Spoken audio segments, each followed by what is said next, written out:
الشيطان الرجيم بسم الله الرحمن الرحيم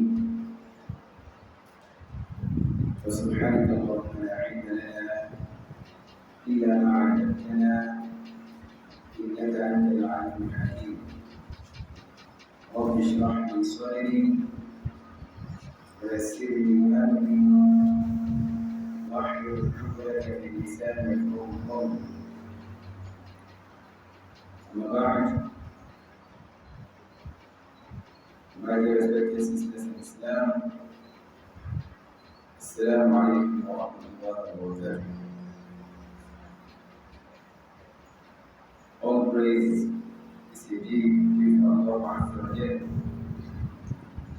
Blessing and salutation upon our Prophet Muhammad sallallahu alaihi wasallam, his entire household, his companions, and all those that are struggling, following his footsteps until the day of resurrection.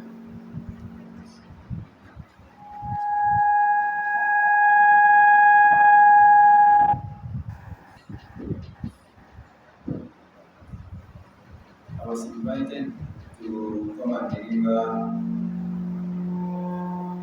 a lecture on a topic making the best out of the last 10 days of the month of Ramadan. And Alhamdulillah, I believe today marked 16th. Today marked 16th of the month of Ramadan, meaning we are heading towards the last 10th of the month of Ramadan. And this last 10th of the month of Ramadan has a lot of virtues, a lot of barakat, blessings, a lot of rahmah, mercy, compared to the rest of the days of the month of Ramadan. And as well the rest of the night of the month of Ramadan also. The Prophet sallallahu alaihi wasallam used to single out these days and the nights, meaning the last 10th of the month of Ramadan, with special devotion, servitude, and obedience of Allah Azza wa Jalla, in addition or compared to the rest of the days and the nights of the month, because of the virtues of the last 10 days, the honor and the importance of it. And Allah Azza wa Jalla mentioned in the Quran, لَقَدْ كَانَ لَكُمْ فِي رَسُولِ اللَّهِ أُسْوَةٌ حَسَنَةٌ. Prophet sallallahu alaihi wasallam was made for us to imitate the good character, the conduct from him. لذلك the Prophet sallallahu alaihi wasallam used to single out those nights, days of it, with a lot of devotion, servitude, obedience of Allah, generosity, because of the virtues of the last 10th.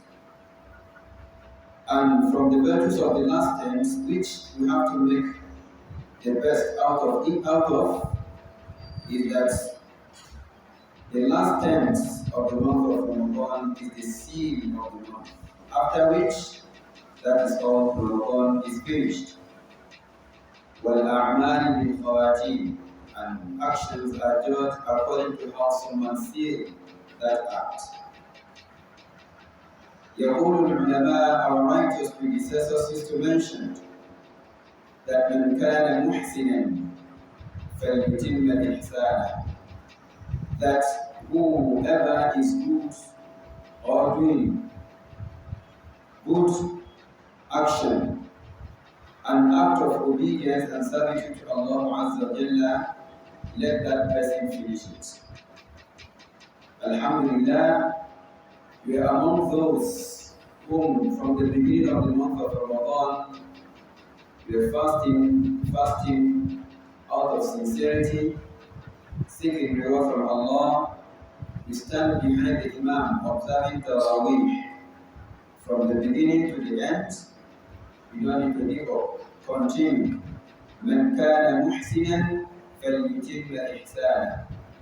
In that kind of act, you have to finish it. What you started, don't give up. Trying to do more. In the last tense, there is another Tarawih also. Likewise, Tahajjud, the night prayer, also don't give up. Tie it your waist belt and observe it with the Imam from the beginning to the end.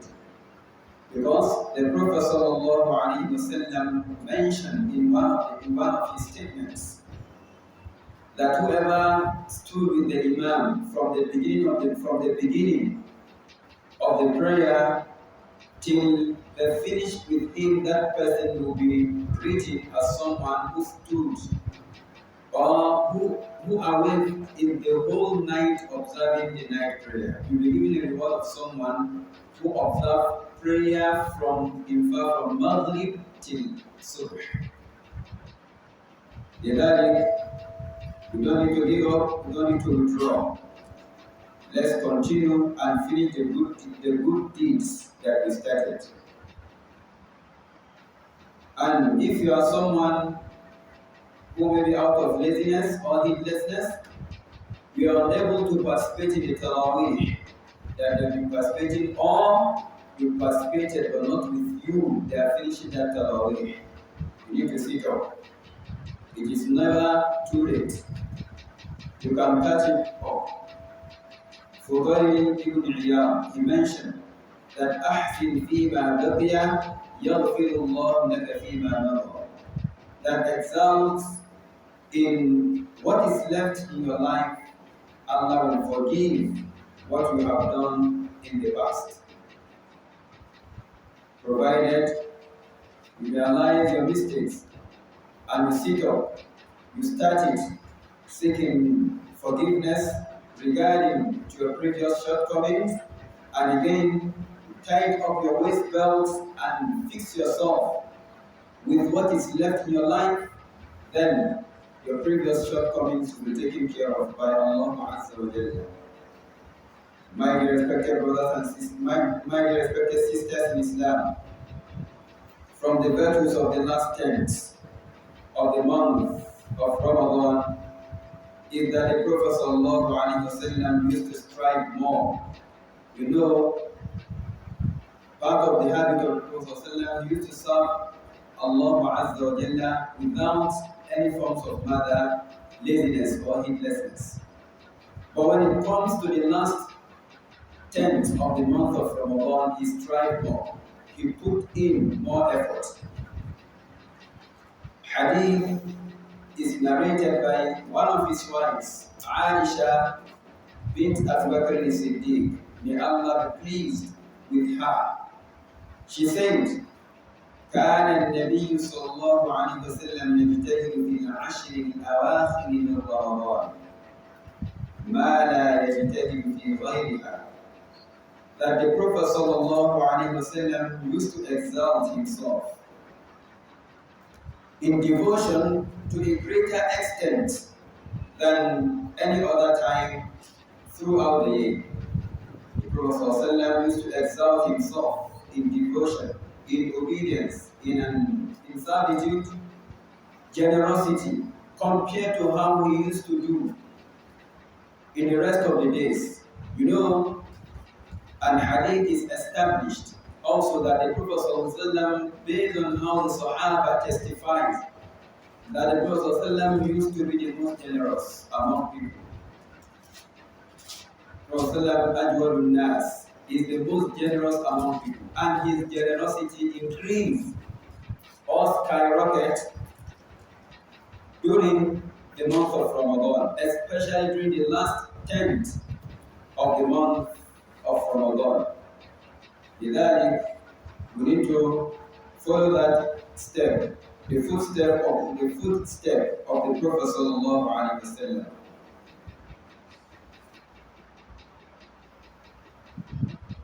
The Prophet sallallahu alaihi wasallam used to strive, used to be more productive in the last 10th of the month of Ramadan, to the extent he attached or secluded himself in the masjid, seeking Mada, the night of decree in it.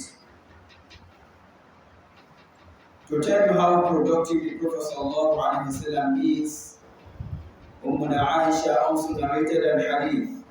May Allah be pleased with her. Also, she said that the Prophet ﷺ, إِذَا دَخْلَ الْعَشْرِ, that when the last tenth has arrived, when the last tenth is here, أَحْيَا اللَّيْلِ, he is awake throughout the night, no more sleeping again.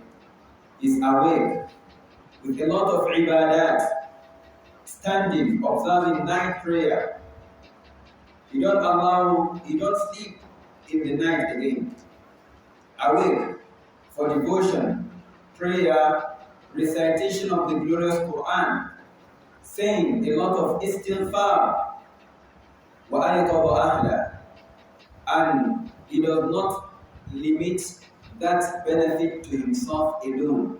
He also tries his best possible to awake his family, for them to also participate in it, to also get the reward from Allah Azza wa Jalla.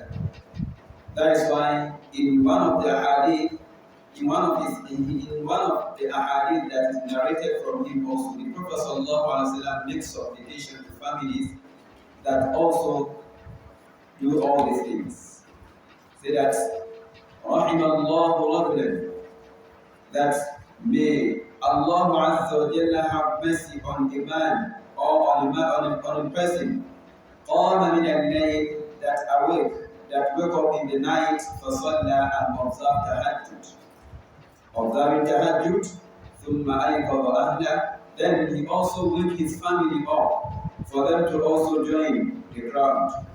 فإن لم يستيقظوا, if the family, the wife refuses or doesn't want to wake up, then نضح عليها الماء, he will sprinkle water on her with wisdom, in a way to encourage her to stand up, to also join the crowd and also attain the reward from Allah Azza wa Jalla.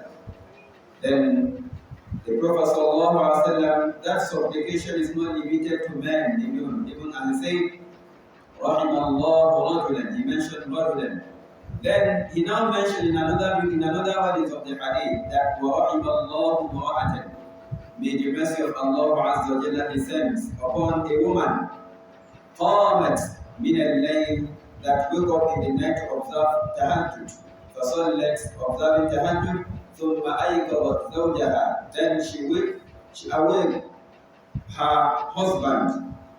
فإن لم يستيقظوا, if the husband is not waking up, نضحت عليه الماء, she will sprinkle water on him. Please then stand up and let us observe tahajjud.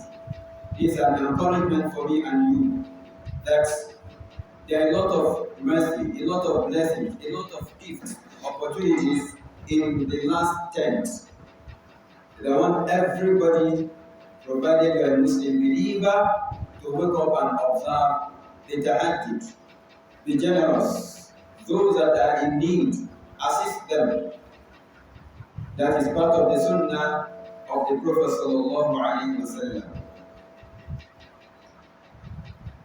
Then, part of it also in the hadith, Ummuna Aisha radiyallahu anha, she said, وَشَدَّ مِئْزَارًا, that the Prophet sallallahu alaihi wasallam used to tighten his waist belts, meaning he's ready to work harder, because it is an opportunity for him the last tenth. He tightened his waist belt, and mixer has to do with the wrapper that the women used to tie their waist belt, their waist with it. You know, the Arabs, and then that is how what mostly they used to use. They took the top and the wrapper.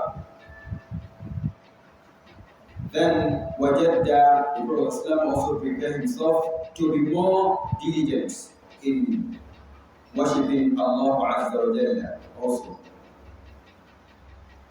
Muttafaqun alayhi, Bukhari and Muslim reported the hadith, that compiled this hadith in their book.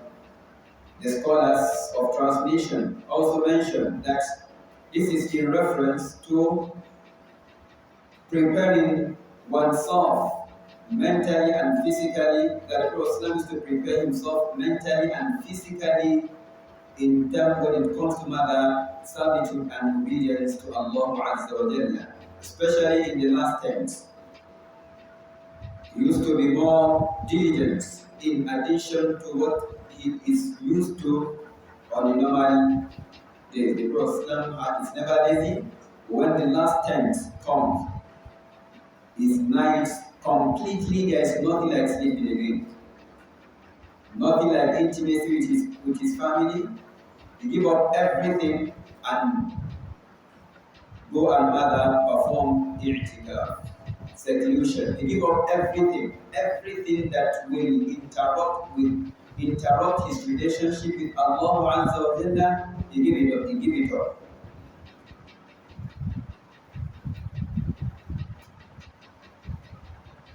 He take the advantage of the virtuous time to serve Allah Azza wa Jalla. And from the virtues of the last tenth of the month of Ramadan, which we have to make the best out of it also, my dear respected sisters in Islam, is that in this last tenth, there is a night, one night, which the Prophet ﷺ said that it is better than 1,000 months. Hadith also is established. The Prophet ﷺ said that فِيهِ لَيْلَةٌ هِيَ خَيْرٌ مِّنْ أَلْفِ شَهْرٍ. That there is one night, it is better than 1,000 months. مَنْ حُرِمَ خَيْرَهَا فَهُوَ مَحْرُومٌ أَوْ فَقَدْ حُرِمَ. Whoever is deprived from the benefit, from the bounty, from the mercy, from the blessings of that day, then indeed that person is deprived. Meaning the person is a loser. May Allah not deprive us from the bounty of that night. So he mentioned that, and also Quran also established, confirmed that for us in a chapter called Al-Qadr, which we will come to there, inshallah.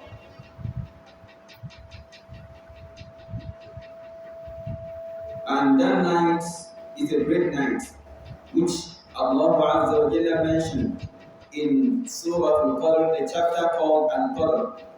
Inna anzalnahu fi laylatil qadr. That indeed we revealed in it the night of decree. What did Allah Azza wa Jalla reveal in it? The Quran. Now, what is meant by the night of decree? Laylatul Qadr khayrun min alf shahr. The night of decree is a night which is better than 1,000 months. Whoever Allah Azza wa Jalla coincides, or whoever stood worshipping Allah, being generous, servitude and obedience to Allah Azza wa Jalla, and coincide that night, that person will be written as a worshipper for 83 years, 4 months. 83 years, 4 months, you will be given a reward of someone who worship Allah Azza wa Jalla for 83 years, 4 months. Then we look at it, our lifespan, what the Prophet mentioned about it. Our lifespan said that أعمار أمتي بين 60 و70 وقليل منهم من يجاوز ذلك أو كما قال صلى الله عليه وسلم. That the lifespan of my ummah is between 60 to 70. Average people, 60 to 70 average. Meaning most, a lot more an average people will die before 60 or 70, but only few will cross 70. Only very few will cross, meaning our lifespan is short. But the blessing in it is plenty. Because if you coincide with that night of dhikr, you'll be written a worshipper for 83 years, 4 months, and another Ramadan, maybe the previous Ramadan also, you are blessed with that also. Look at how many years did Nabi Nuh and his Ummah spend. Nabi Nuh spent mother 950 years addressing, inviting people to Tawheed, inviting, and before Allah Azza Jalla appoints prophet, they have to reach the age of 40 years, 40 and above. Meaning you made 40 with 950 now, and again his age might be more than that also. Meaning Anabi Nuh spent more than 1,000 years on the face of the earth before he departed, and that was how the nation before us. That is how their lifespan is more than our own lifespan.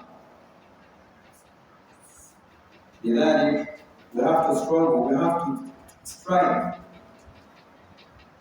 If Allah Azza wa Jalla, maybe we are among those whom Allah grant the opportunity of mother striving to observe the tahajjud from the beginning to the end.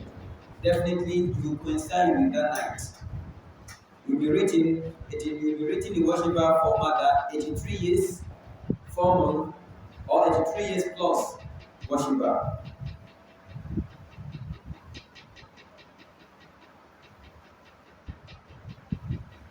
Then we should try our best possible to observe mother, to be among those who observe the night, the tahajjud, the night prayer.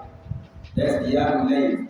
For the Prophet ﷺ mentioned in an hadith narrated by Abi Hurairah, "Man qama laylatal qadri imanan wa ihtisaba, ghufira lahu ma taqaddama min dhanbi." Whoever stands to observe the tahajjud, the night prayer, the Qiyamul Layl, and preserve that night of dhikr, iman, out of sincerity.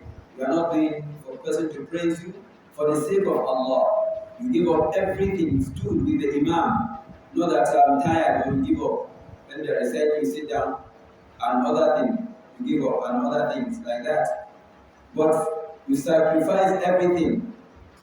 You stood with the Imam from the beginning to the end, till they finish the prayer, imanan, out of sincerity, واحتساب, and seeking reward from Allah Azza wa Jalla.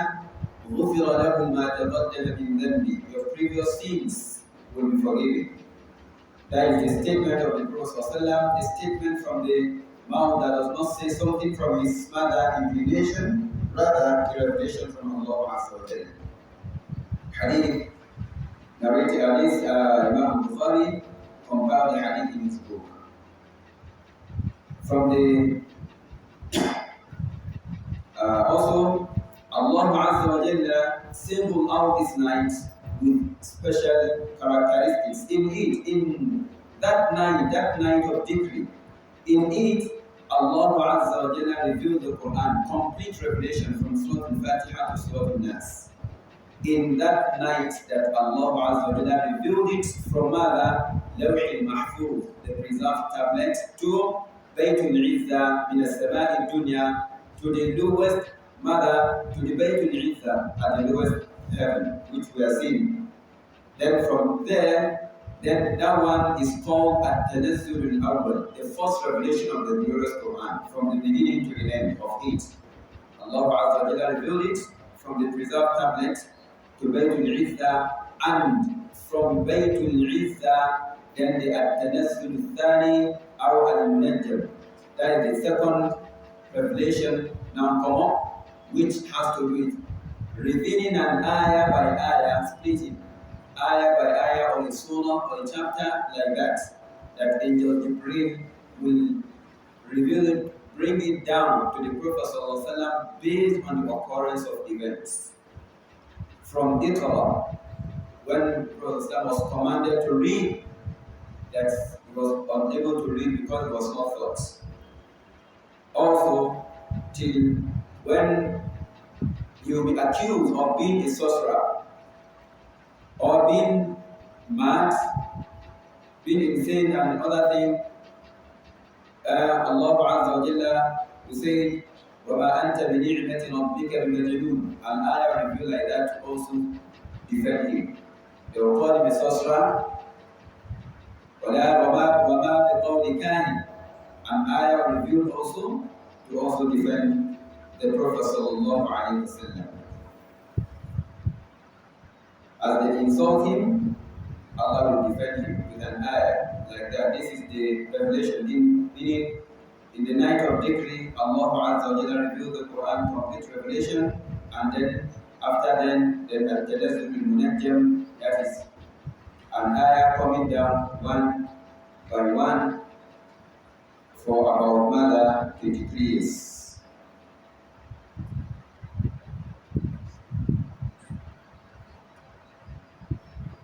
And also, Allah Azza wa Jalla described that night as the night, as matter that it is better than 1,000 months. That is, which night? The night of decree, the night of Qadr. And also Allah Azza wa Jalla described that night that it is a night of barakah. The night of barakah in the statement in Surah Al-Dukhan, إِنَّا أَنزَلْنَاهُ فِي لَيْلَةٍ مُبَارَكَةٍ. That indeed we revealed the Quran, because the who there is talking about the Quran. As Allah Azza wa Jalla, wal kitab al-mubin, the kitab al-mubin is the Quran. Inna anzalnahu, we revealed it, fi laylatin mubarakah, in the night, in the blessed night. That is the night of decree also. Then inna kunna mundirin, he now says, fiha yufraku kullu amrin hakim. In that night also, which is in the last 10th of the month of Ramadan, Allah Azza wa Jalla distributes our affairs of the year in the night of decree. Everything that is going to happen in the coming year, that is in that night that Allah Azza wa Jalla decreed everything. Yes, in the night it will be decreed, this person will get married, this person will lose husband, this person's husband will die, this person's wife will die, this person will be poor, this one will be rich, this, that, and that. This calamity will fall on the face of the earth in an individual level or in a community level. That is how, in that night, also Allah Azza wa Jalla distributes everything. And the Prophet mentioned, لا يرد القدر إلا الدعاء. Nothing changes Allah's decree except supplication, prayer, invocation. لذلك, it is also time for us to also make a lot of supplication. And also in that night, angels descend in many numbers compared to the rest of the night.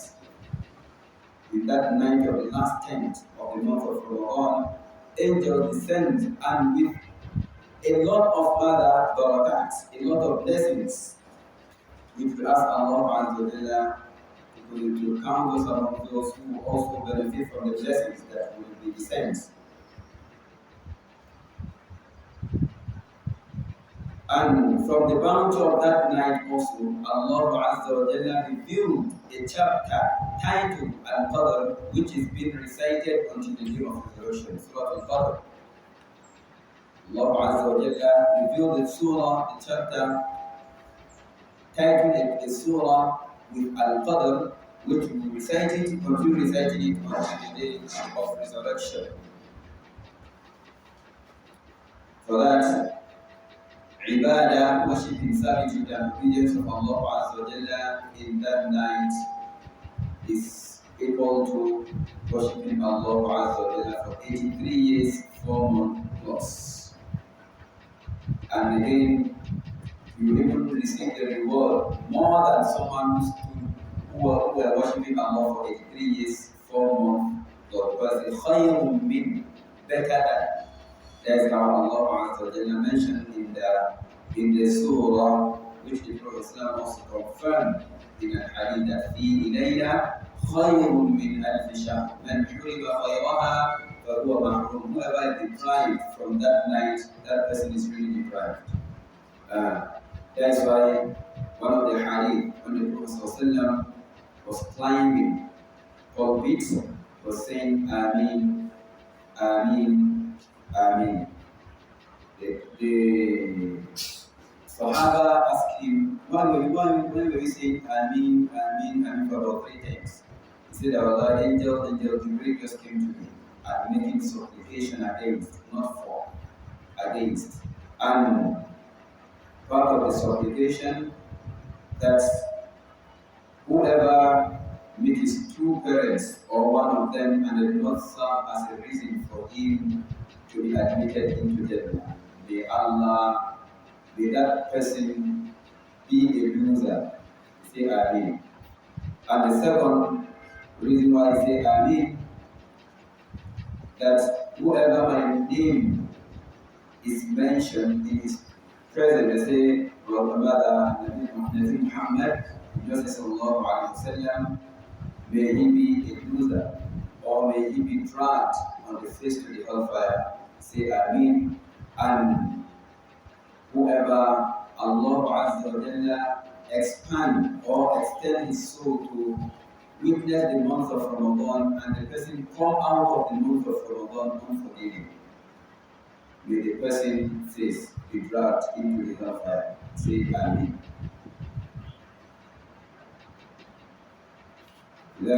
For that,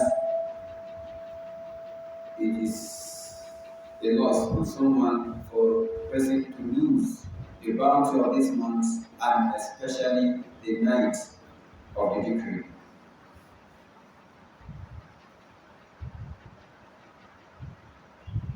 In this night, the Prophet ﷺ used to work harder to the extent he seek that night, searching for the night of decree. He really want to coincide that night, racing with a lot of mother goodness, generosity, servitude, and obedience of Allah Azza wa Jalla, which we need to imitate him. And the Prophet also explained to us on the period or the particular period we are supposed to seek the night of decree. There are a lot of ahadith that tell the exact period that someone is supposed to seek Laylatul Qadr. There are some of the ahadith that comes about seek Laylatul Qadr in the odd numbers of the last 10 days. Hadith narrated by Aisha also is an indication that our women need to seek for knowledge. Can you see a lot of ahadith that Aisha is narrating? There is no one who narrates more of ahadith from the Prophet than Abu Hurairah, after which then Sayyidatina Aisha radiallahu anha, she narrated a lot of ahadith from her husband. She said, the Prophet said, تَحَرَّوْا لَيْلَةَ الْقَدْرِ فِي الْوِتْرِ مِنَ الْعَشْرِ الْأَوَاخِرِ مِنْ رَمَضَانِ. That to seek the night of decree in the odd nights of the last 10th of the month of Ramadan. Odd numbers. Then another wordings of the hadith, so that people will not limit themselves in the odd number alone. The Prophet ﷺ now later mentioned that ماذا تحروا ليلة القدر في العشر الأواخر, that to seek Laylatul Qadr in the last 10th of the month of Ramadan, both the odd and the mother even, both the odd numbers and the even. Dedicate yourself, commit yourself to ensure that you are part of those who are being generous, servitude, obedience to Allah Azza wa Jalla from the 21st. From the 20th night, from the 21st night, yes, I'll say, from the 21st night till the end of the month of Ramadan. Don't just limit yourself to the odd numbers. Tahajjud, participate in it. Every act of goodness and obedience, participate also in it. Spend in the cause of Allah Azza wa Jalla, because Allah loves spending. أنفق يا ابن آدم أنفق عليك. Allah Azza wa Jalla said that, oh, the son of Adam, spend. Spend as much as you can. Allah will spend on you also. And the Prophet have took an oath to tell you how important spending is. That ثلاثة أقسم عليهن. There are three things I'm ready to take an oath on them. He said, from the three things, ما نقص مال من صدقة. The wealth, the man that the sadaqah, the charity that you give out of your wealth will never decrease your wealth. It will never decrease your wealth, it will rather increase it. Because most of the time, by the nature of human being, whenever you give something of yours as reduced, wallahi, it will reduce nothing. Rather, Allah will increase you in wealth. And again, even if you are not ready to spend the cause of Allah, Allah will open another door of spending for you, which you must spend it and you will not get reward from Allah. Either it is better to spend the cause of Allah and get reward from Allah Azza wa Jalla.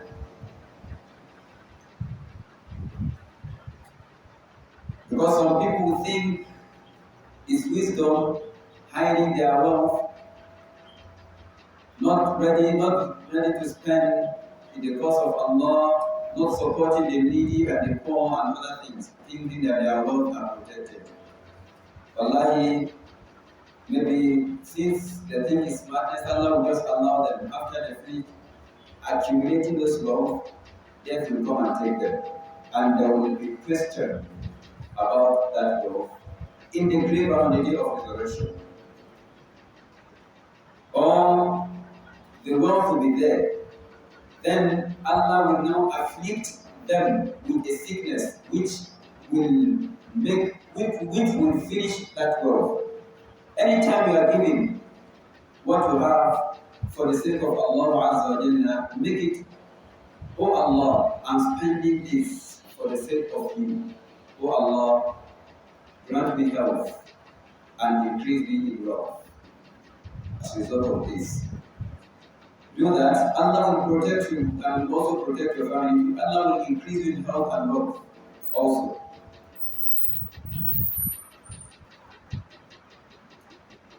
With that, we should seek the night of victory in the last 10th of the month of Ramadan. Both the odd and the even month and the even. Then, also regarding this night of victory, which the Prophet has already explained to us regarding to be the period we are supposed to seek Laylatul Qadr. Now, when seeking Laylatul Qadr, what are the supplications you are supposed to be saying?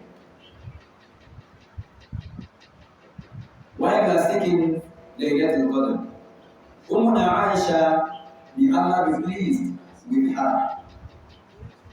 You know, it's not good to reveal something out of murder, out of ignorance. Yes. The Sahaba, the companions of the Prophet sallallahu alaihi wasallam, they don't sit up. They don't just sit down while they are in doubt regarding to something. Now already the Prophet have already explained to them on these are the period they are going to seek the Laylatul Qadr, the last 10th of the month of Ramadan. Now she Aisha now says, fine, yes. Now, what if I'm coinciding with that night? What am I supposed to even say? What are the supplications I'm supposed to even mention? You mentioned, oh ya Rasulullah. She now asked the Prophet sallallahu alaihi wasallam. The Prophet sallallahu alaihi wasallam now said that, Quli, say, Allahumma innaka afuwun tuhibbul afwa fa'fu anni. That, oh Allah, indeed you are the indulgent. Tuhibbul afwa, you love pardoning. Fa'fu anni, oh Allah, pardon me. This is the supplication the Prophet ﷺ commanded the mother Aisha radiallahu anha to mention while she coincided with her. That's why our scholars say that the last 10th of the month of Ramadan, this is the supplication you are supposed to be saying most. Don't forget, even the Imam leading the prayer should also ensure that yes, if he recite this particular supplication. If you are praying at home, you are praying alone, or with your family, remind them to always recite this supplication. اللهم إنك عفو تحب العفو فاعف عني. اللهم إنك عفو تحب العفو فاعف عني. If you are praying jam' in congregation, in a crowd, اللهم إنك عفو تحب العفو فاعف عنا. Then those behind will be saying Amin. لأن المؤمن داعي. For the person who say Amin is also supplicant, also invocating. Based on the evidence in the Quran in Surah Yunus, while Nabi Musa was making supplication, and Nabi Harun was saying Amin. And Allah Azza wa Jalla said that mother, for the ujibat da'watukuma, I have responded to the two supplication. While it was not Nabi Harun that was making the supplication. It was Nabi Musa that was making the invocation, but Nabi Harun was saying Amin. But Allah said, I responded to the both of your supplication. Likewise, the supplication made by Angel Jibreel against that the Prophet was saying Amin. Allah responded to the supplication regarding while the Imam is saying, what is upon you is for you to say Amin. And also from the things that is also recommendable or recommended upon us in this last tense is al-i'tikaf, seclusion. Performing i'tikaf. And what is seclusion? That is i'tikaf. It has to do with someone to attach himself in a masjid, in the house of Allah Azza wa Jalla, with the sole aims of obedience and servitude to Allah Azza wa Jalla. For the Prophet Sallallahu Alaihi Wasallam used to do the i'tikaf in the last tense. Because at the initial stage, he was doing the i'tikaf in the first tenth of the month of Ramadan. First tenth he started in the month of Ramadan. After that, the subsequent year, he did in the middle of the month of Ramadan. After which, while he was doing it in the middle of the 10th of the month of Ramadan, Allah revealed to him that the night of decree is in the last tenth. Then he has to address his Sahaba that من كان معتكفا من معي that mother the hadith is here narrated by Aisha radiallahu anha.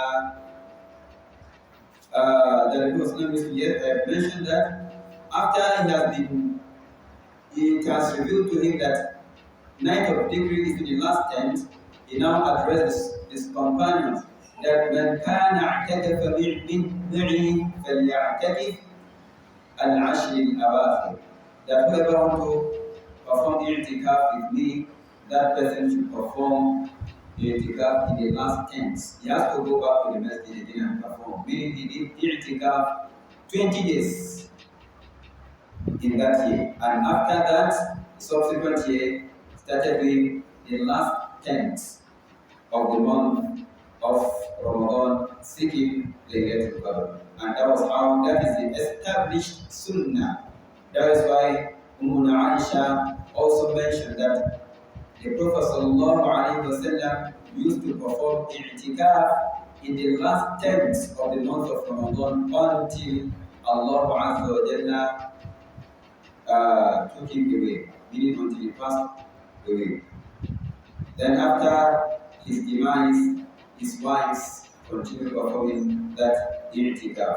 And the Sahaba also continued with the i'tikaf. meaning it is sunnah. Also, it is a very strong sunnah for someone to perform i'tikaf. While they are performing i'tikaf, they are also rather participating in the tahajjud also. A lot of blessings. This is nurun ala nur, light upon light.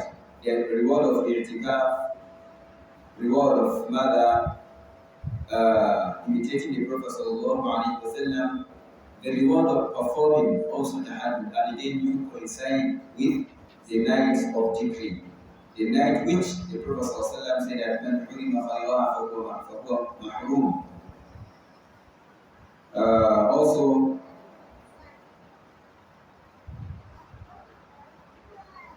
also hadith is also established that the Prophet sallallahu alaihi wasallam, if you want to perform i'tikaf, you observe Salat al-Fajr first.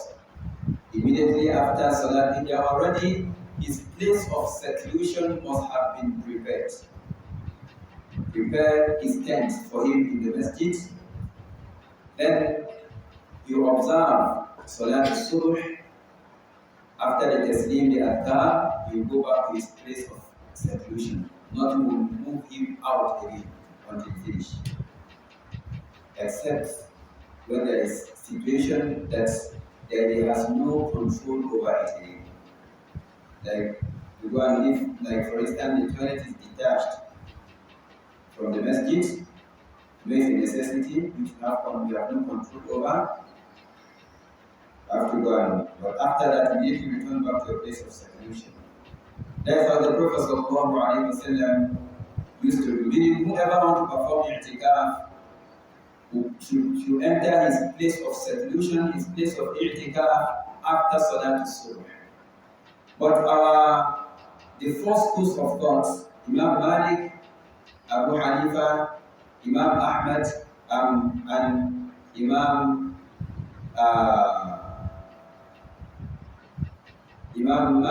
Malik, Imam Ahmad, Abu Hanifa, and the other Imam which has escaped my memory, rahimahumullah, may Allah have mercy on them.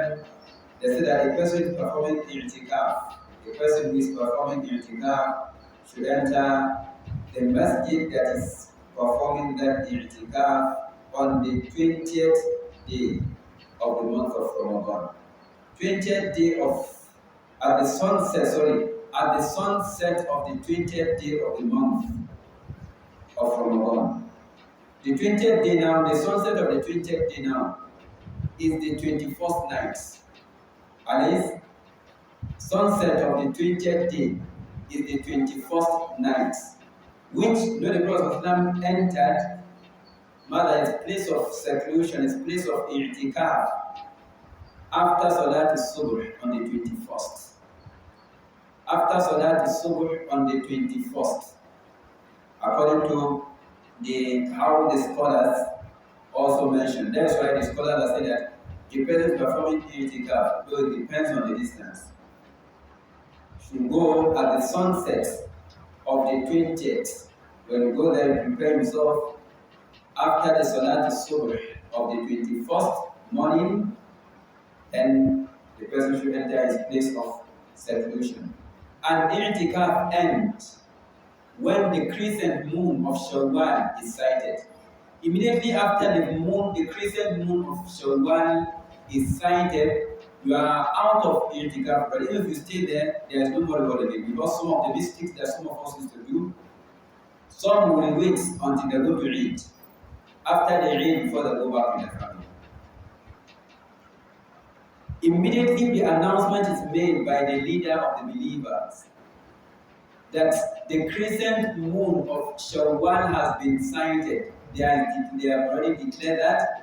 Then, whatever of your belongings, just pick them and return back to your various homes. It's not for you to stay there again till Subh time and observe Salat al-Subh again before you leave there. No, when the announcement is made, the crescent moon of Shawwal is sighted, then it's finished. If you stay there, someone who live there immediately might even end up getting reward more than you, because itikaf has finished. When you stay there, there is no one to say that it is haram for you. And the person who is performing i'tikaf has to boycott anything that will interrupt his relationship with Allah Azza wa Jalla. Some of us, while we are going there, in fact, I think it is possible, give up everything that has to do with worldly things. Your phones, you can off it. Except maybe, and again, in fact, some scholars also mention, like the place is not a place of matter that we're going to be doing business and other things. You know, in the masjid, it's even haram for you to do business. No transaction in the masjid. No transaction in the masjid. A buyer and a seller, someone buying and someone selling in the masjid, the Muslims, they should make supplication against them. They are not put barakah in their business. And again, we go there, we do business, or maybe we'll be there and be chatting and other things. Those things is not recommendable at all. But there is nothing wrong if you carry your phone to the place of your i'tikaf. Mu'takif, going there because of maybe you want to hear from your family and other things. But if you can give up for just 10 days, since you've been with them for a long time, if you can give up for just 10 days, I don't think there's nothing wrong with that. Yes. Or you can go with it, but just be careful so that being online all through, because sometimes while we are online, some things will just pop up, which we are not even, it's not something that we're supposed to even see. We see. All those kind of minor things might end up reducing our reward or will not allow us to get anything, any reward. Regarding, keep yourself busy with a lot of obedience, istighfar, recitation of the glorious Quran, and again prayers and other things.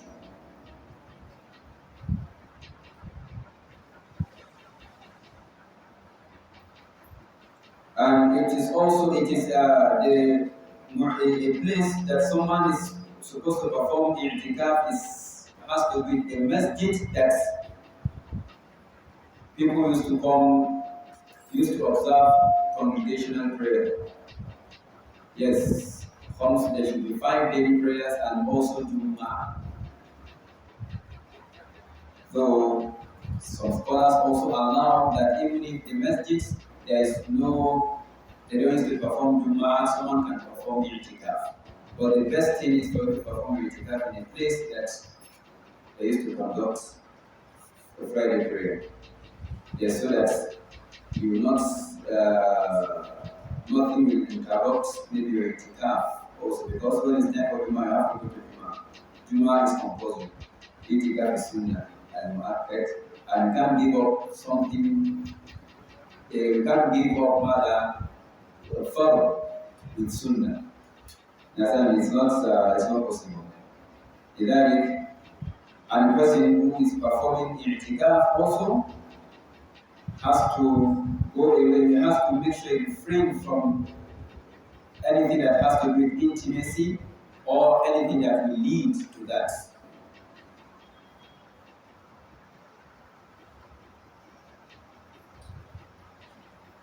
For Allah, because Allah Azza wa Jalla mentioned in the Quran in Surah Al-Baqarah, وَلَا تُبَاشِرُوهُنَّ وَأَنْتُمْ عَاكِفُونَ فِي الْمَسَاجِدِ. You should not have intimacy with your spouse while you are performing i'tikaf in the masajid. Regarding this particular ayah, وَلَا تُبَاشِرُوهُنَّ وَأَنْتُمْ عَاكِفُونَ فِي الْمَسَاجِدِ. And hadith is narrated also, hadith which is the opinion of Sheikh Al-Bani, that the Prophet ﷺ said, لَا اعْتِكَافْ إِلَّا فِي ثَلَاثَةِ مَسَاجِدِ. The Prophet ﷺ said, there is no i'tikaf except in 3 masajid. Which are the 3 masajid? Masjid-Al, let me start from Ka'bah, Masjid Al-Kaaba أولا, then Masjid-Al and Masjid-Al. These are the 3 masajid.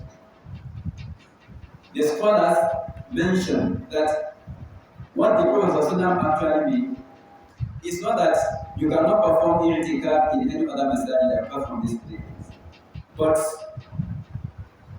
what is meant is translated in one hadith, which the Prophet sallallahu alaihi wasallam said, "La tushaddu rihal illa fi thalathati masajid."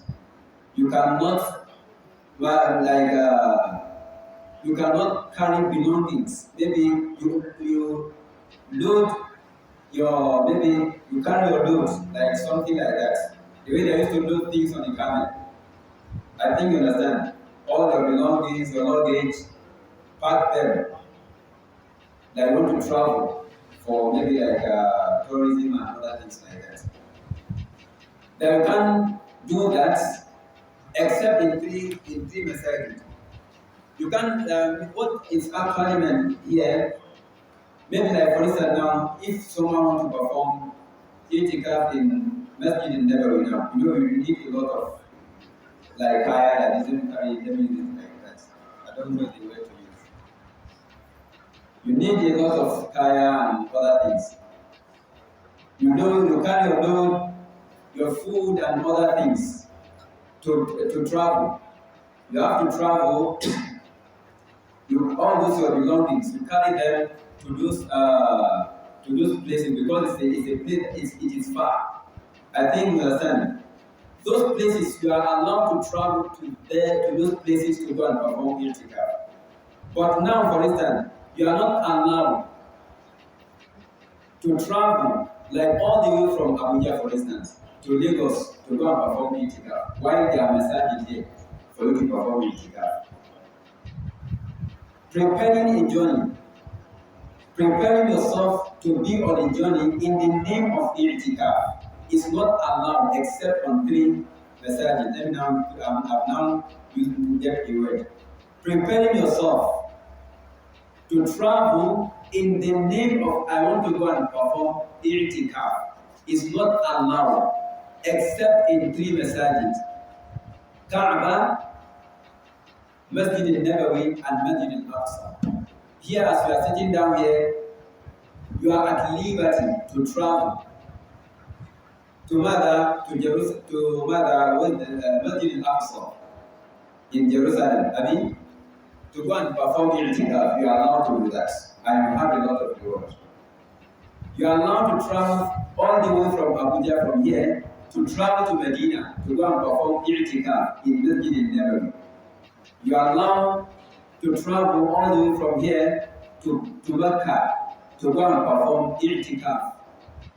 You are allowed to do that. But you are not allowed to travel all the way from Abuja to Lagos, for instance, or to Egypt. In the name of I'm traveling to Egypt to go and perform itikaf. If you do that, not that your itikaf is not valid. Your itikaf is valid, but your reward, you have no reward more than someone who perform itikaf in Abuja. I think you understand. Someone who travel, who perform itikaf in Medina, he has reward more than you that perform itikaf in Abuja. Because it's uncomparable. Even the normal salah itself, the salah performed in Masjid-Al is 1,000 times better than Abi. The salah you perform in another masjid. Then the salah performed in Masjid in Mecca, you have 100,000 times better than the salah someone performed in another place. I think you understand. For that, you can't. For that, if you travel from here to any masjid in the name of I want to go and perform itikaf, that is not apart from these three masajid, the reward is the same thing. You spend your money and you have the same reward with someone who's staying in his local place. And mafhum, inshallah, that is the thing. That is the meaning of لا اعتكاف إلا في مساجد في ثلاثة مساجد. And the reason why the scholars say that mother, someone can perform i'tikaf in any masjid on the face of the earth is because of the statement of Allah that He says, وَلَا تُبَاشِرُهُنَّ وَأَنْتُمْ عَاكِفُونَ فِي الْمَسَاجِدِ. You are not allowed to have intimacy with your spouse while you are performing i'tikaf in mother al-masajid.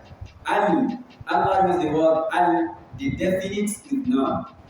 That in the Quran, anytime there is definite article attached to a noun, what is meant is meaning general. That's why the scholars say that someone can perform itikaf in any masjid on the face of the earth, provided it's a masjid. The place is known, is recognized as masjid. You can perform itikaf in them. Then, my dear respected sisters in Islam, it is also an encouragement for us to also perform itikaf, even if it's one Ramadan in our lifetime or one night in our lifetime, inshallah. Then, lastly, we have to also take note that there is one thing in the last tenth of the month of Ramadan, which is part of the Sunnah of the Prophet, which is legislated upon every Muslim. That is the Zakat at the end of the month of Ramadan, which we have to give from our wealth, and it has to do with food stuff, which we mentioned, which you measure the soil and give it to the poor so that they will also have provision. As he mentioned in a hadith narrated by Abdullah ibn Abbas, that Mother followed Rasulullah Zakat al-Fitr. ماذا تهرة للصائم من الرفث. That فرض Rasulullah sallallahu alaihi wasallam zakat al-fitr tuhratan lis-saim. That the Prophet that is stated zakat al-fitr also, which is purification for the fasting person from mother, vain speech, and level of prophet, and indecency, from shouting, unnecessary talk, insults, and other things that we're not supposed to even mention. There are things that we mention unintentionally that we are not supposed to say. Zakat al-Fitr will take care of that. That it's like mother after the daily, the regular prayer, and after Salaam Alaikum, we say what? Astaghfirullah, Astaghfirullah, before any supplication. Then the Astaghfirullah for the fasting person is mother, Zakat al-Fitr. That's what will purify your fasting. The Prophet legislated. Allah has not legislated in the Quran, but He allowed the Prophet to legislate upon His Ummah. The Prophet has legislated that which we have to do to purify our fasting, and He now says, وَطُعْمَةٌ لِلْمَسَاكِينِ, and it is a provision for the poor people, which you have to give them, meaning zakat al-fitr. It's not to be given to the rich. It's to be given to the poor and the needy. You now say, فَمَنْ أَدَّاهَا قَبْلَ الصَّلَاةِ, whoever gives it before going to Eid, that is what is recognized as zakat in the sight of Allah. And whoever delayed it in after prayer, that one has lost that chance. That what he gave will only be recognized as daily charity, not zakat again. And it is also, even it's not a statement of the Prophet, it is a sin on the person who refused to give it before the Eid, while he is opportune to do that. But that does not mean what he gave is not acceptable. It's acceptable as charity, not zakat. Meaning zakat is has a lot of reward. Only Allah knows the reward that someone will attain. We ask Allah Azza wa Jalla to accept it from us and to count us among those who will witness the last end of the month of Ramadan, and ask Allah to extend us to witness many Ramadan and to grant us health and wealth. Assalamu alaikum wa rahmatullahi. Now, if there is any question, please go.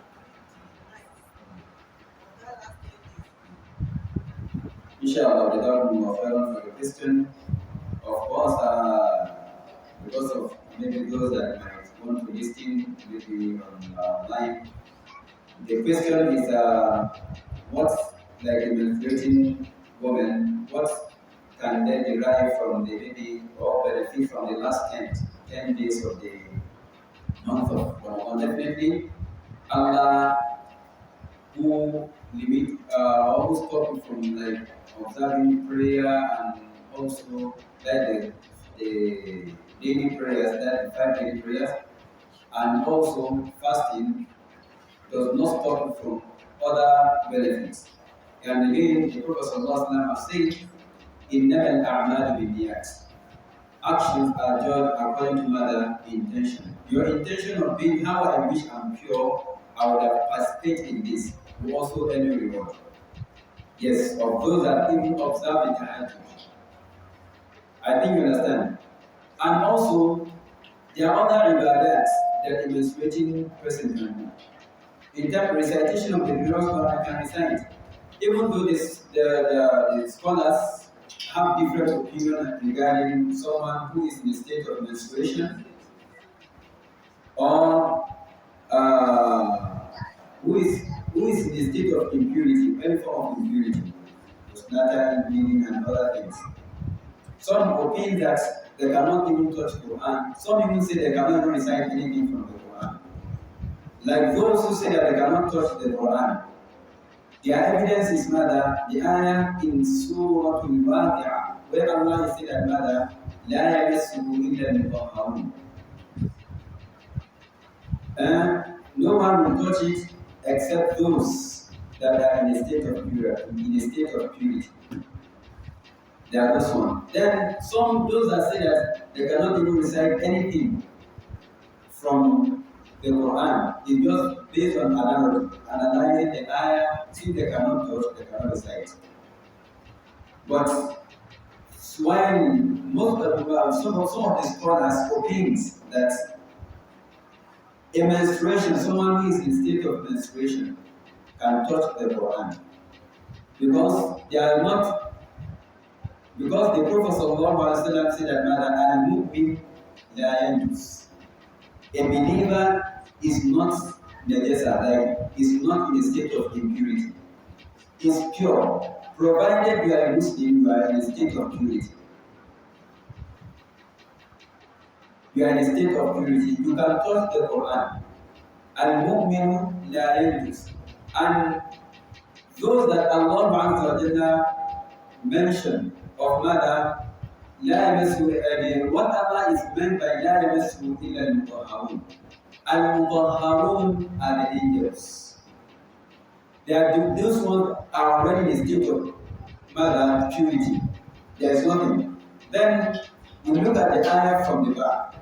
إِنَّهُ لَقُرْآنٌ كَرِيمٌ فِي كِتَابٍ مَكْنُونٍ. The Quran is in mother, fi kitabin maknun, is in the book which is protected. Then when in a protected place, that is Lawh al-Mahfuz.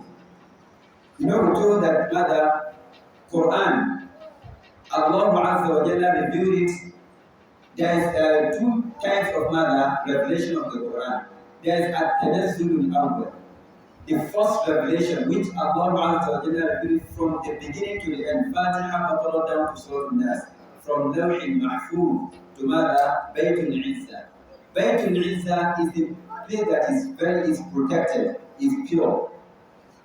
And Lawh al-Mahfuz also. Then those that are taught, that are now taught the Quran, they are the angels. إِنَّهُ لَقُرْآنٌ فِي كِتَابٍ مَكْنُونٍ لَا يَمَسُّهُ إِلَّا الْمُطَهَّرُونَ. The ayah is talking about the angels, not human beings. Then Allah Azza wa Jalla in Surah At-Tawbah, He mentioned, يَا أَيُّهَا الَّذِينَ آمَنُوا إِنَّمَا الْمُشْرِكُونَ نَجَسٌ. The mushrikun, the non-Muslims, the unbelievers, they are in a state of impurity. Those are the ones that cannot touch the Quran. Not the Muslim. Provided you are a Muslim, it is only advisable that you just pick pieces of the Quran and use it, but not that it is haram for you to touch the complete Quran. You can carry the complete Quran, recite the Quran, do a lot of istighfar in the last 10 days, do a lot of sadaqat. These are also benefits that a menstruating person can also benefit from, and other things. You understand? Don't be confused by saying if you are in a state of impurity, you cannot touch the Quran. That one is there is no evidence regarding to that. Now, Allah Once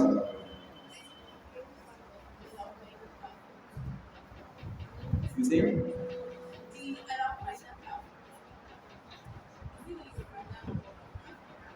yes, even after Ramadan, it's a supplication that anytime you can recite it.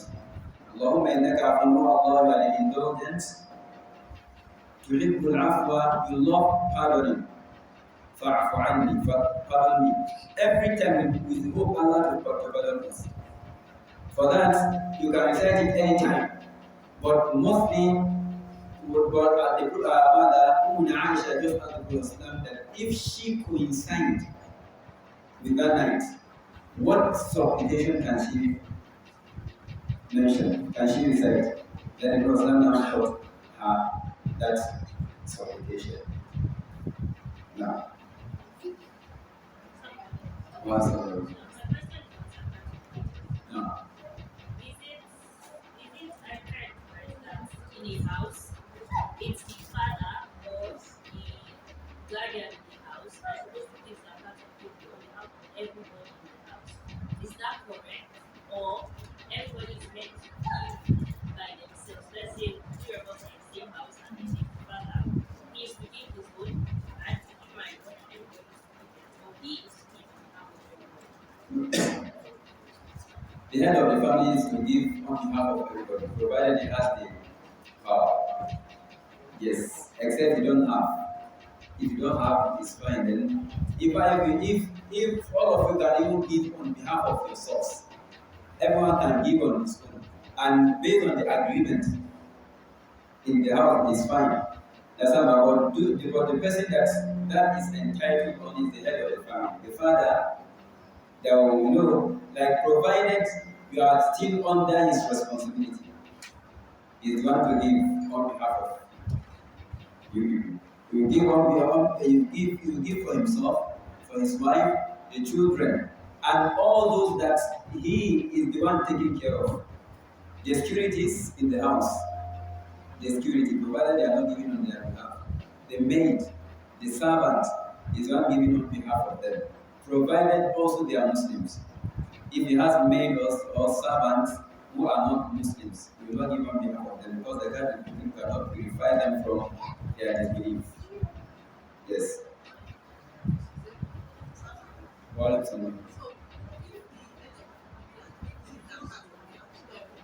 yes.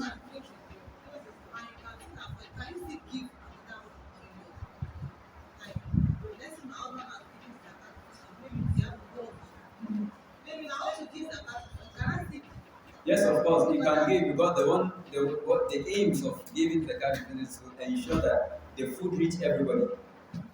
Yes, you can give more. Yes. So then after measuring that the food to let's say you buy it after you buy it, now measure. After you measure, it's only half. You can try to give the whole bag. Yes. You can give. That's فَمَنْ تَطَوَّعَ خَيْرًا فَهُوَ خَيْرٌ لَهُ. If you add, that is also better for you. Yes. Inshallah. May Allah be with you. So I wanted to ask. Okay.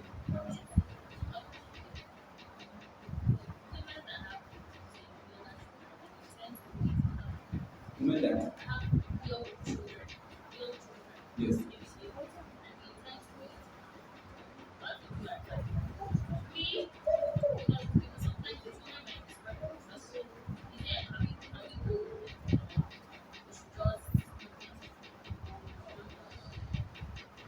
Actually, about this one, I have nothing to say about it because when you look at it, the children which you are going to itikaf with them, are they destructive?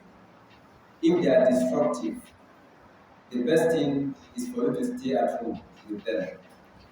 Yes, and take care of them if no one can take care of them for you.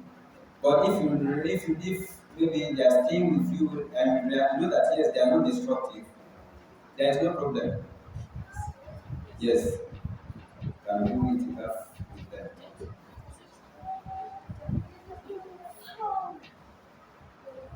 Because some children are very destructive. Yes. Another one. No. So, can we pay someone to give out zakat on our behalf? To who and the The person person who we who are buy, paying.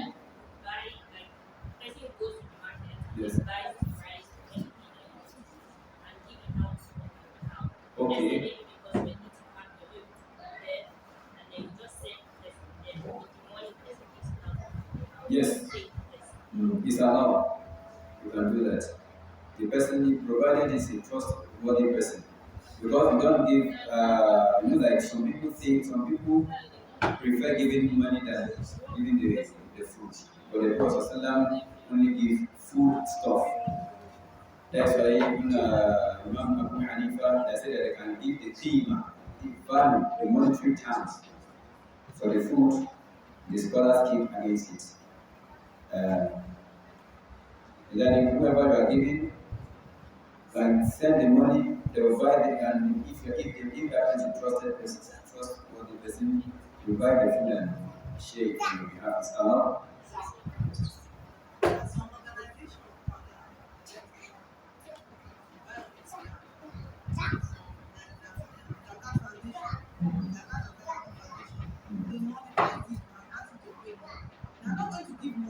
Yes. To buy the food, yes. Yes. Yeah, we have to, yes. You must have to give the food stuff.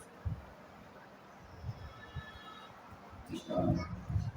Barakallahu fiik. Sallallahu alayhi wa sallam. Okay.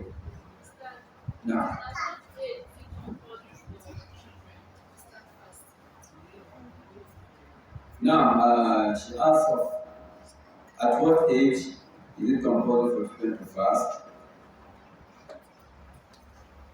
Like legislating or the fasting that the Allah Azza wa Jalla legislated, legislation of the fasting took about 3 stages. The first stage is rather legislating fasting of Ashura. Then the second, now legislation of Ashura, which the Sahaba used to fast to the extent, and this is narrated by Brother Rubayy Ibn al-Muawwid, that the Prophet ﷺ legislated fasting of the month of Mother Ashura, of the month of Muharram, on the day of Ashura, which they used to fast, and they used to encourage their children to fast at the age of 7. They used to encourage their children to fast to the end they will now make toys for them to keep them busy so that they break their fasting. Then the second stage is the fasting of the month of Ramadan, which is a legislation, but with option, you have option of fasting it or you feed. Anything you cannot fast, even if you are healthy, you can feed or you fast. Then the third stage is legislating it, provided you are healthy and you are present, you are not on a journey and you are healthy, then you have to fast. These are the stages.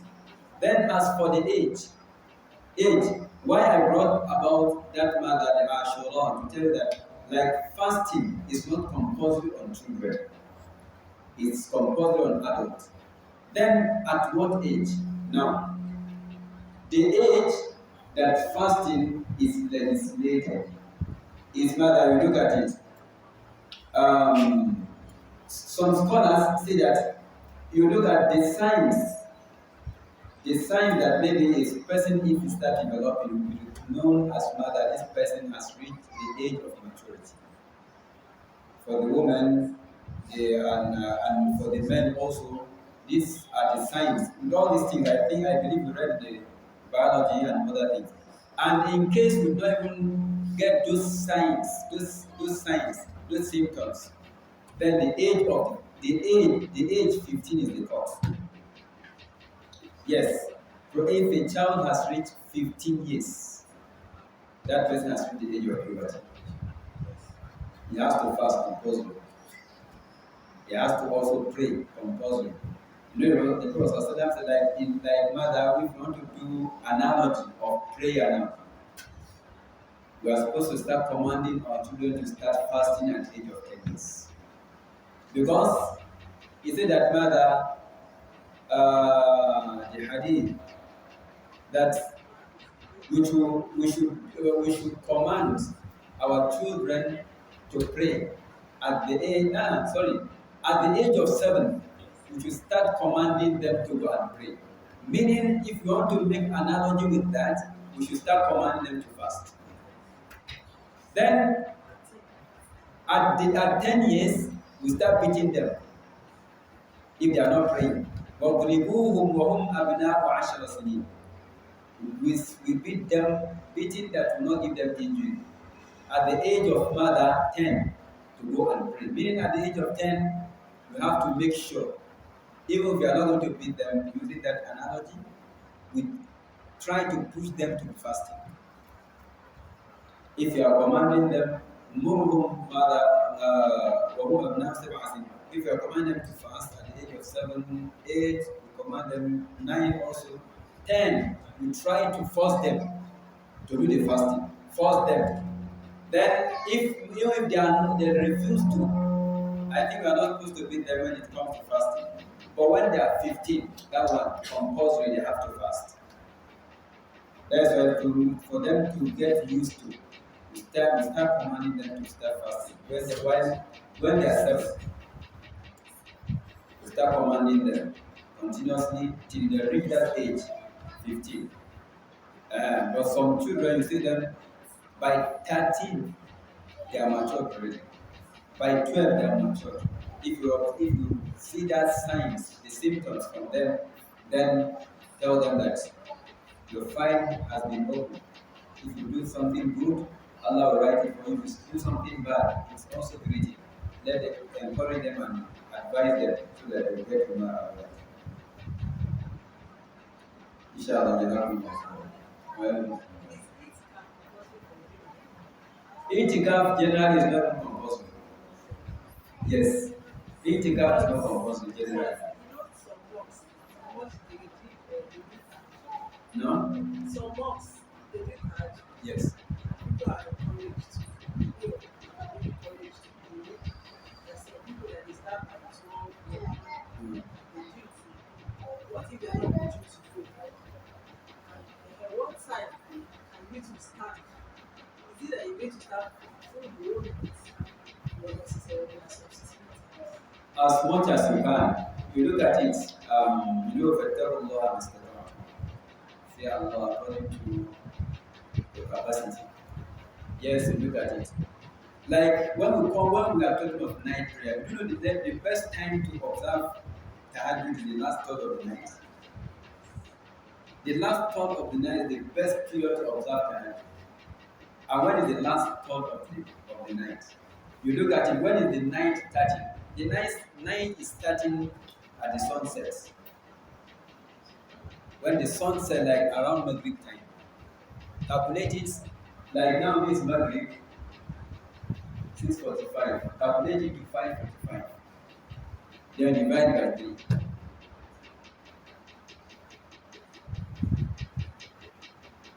Let's say 7, 8, 9, 10, 11, 12. 1, 2, 3, 4, 5.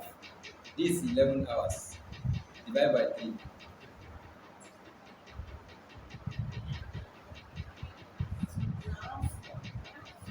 It's around let's say around 3 o'clock, 2:30. But this is tahajjud. Like now, if you look, let's go back to the hadith of the Prophet ﷺ. When the last tenth of the month of Ramadan is here, they say, Ahya Layla. He awake all the nights observing prayer. you will start observing prayer. If you now, for instance, now after Isha, maybe you can use your day sleeping. You sleep during the day. In the night, after Isha, you sit down doing a lot of istighfar. Recite Quran. When it's 1 o'clock, you start your tahajjud. Or 2 o'clock, you start your tahajjud. And other there are a lot of activities you can do. It's not limited to tahajjud, so that's tahajjud. I think you understand. Yes, what you think you can do, you do it. Like now, if there is a masjid that they are observing that their own tahajjud is starting 2 o'clock, you can join them. Or that theirs is 2:30 or 3 o'clock. You join them. You finish with them also. Because you stand with the Imam from the beginning to the end. You'll be reading the worship. Someone who stood worshiping Allah for the whole night. From Maghrib to Subh. That is the thing. Without Allah make it easy for us. Inshallah.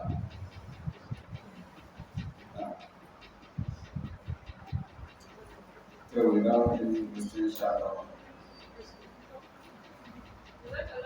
I'm here, inshallah. The lecture was very interesting. Very interesting. Allah reward you. Amen. Thank you very much.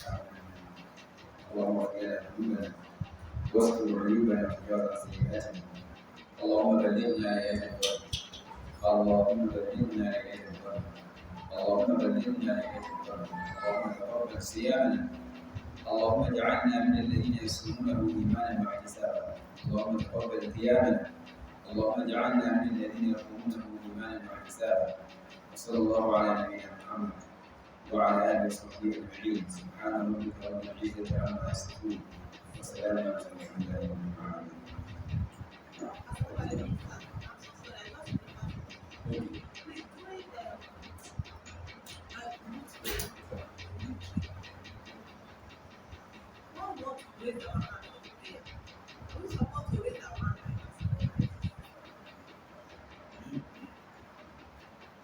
Raising of hands, you know, hadith also the Prophet ﷺ says, Allah Azza wa Jalla is shy when his slave raise hand making supplication and the person bring down his hand while he does not respond to his supplication.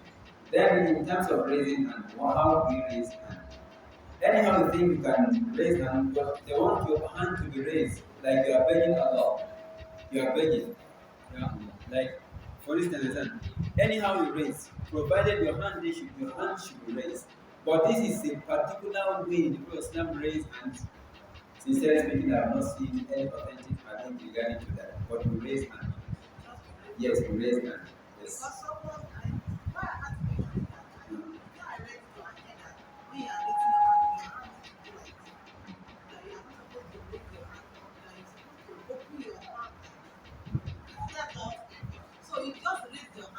Just raise hand. Raise hand. Maybe if someone, you know, like now, al-ilmu kal-bahr, according to the statement of the scholars, knowledge is like an ocean. It has within there are things that you don't know that while the knowledge is there. A lot of things that we don't know are more than what we know. If someone may be like attack you like that, like how one will you raise it? Like maybe you may seek for evidence. If the person has an hadith, so that will also benefit from one another. We are not attacking the person, but we are trying to get knowledge also. Inshallah. Subhanallah.